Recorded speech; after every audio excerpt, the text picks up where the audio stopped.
गणा गणा गणात बोते. भर दुपारची रखरखती वेळ. अशातच शेगावी वडाच्या झाडाखाली उकिरड्यावरील भाताची शीते वेचून खाणारा एक तेजस्वी पुरुष.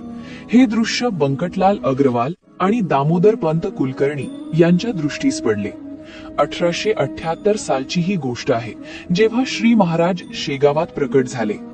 हा तरुण दुसरा कोणी नसून श्री दत्तांचे अवतार श्री गजानन महाराज होते. याच दिवशी त्यांनी शेगावमध्ये अवतार धारण केला. तेव्हापासून लोक त्यांची पूजा करू लागले आणि त्यांना प्रिय असा भाकर पिठलं आणि मोदकाचा नैवेद्य दाखवू लागले. म्हणूनच हा दिवस श्री गजानन महाराजांचा प्रकट दिन म्हणून साजरा केला जातो.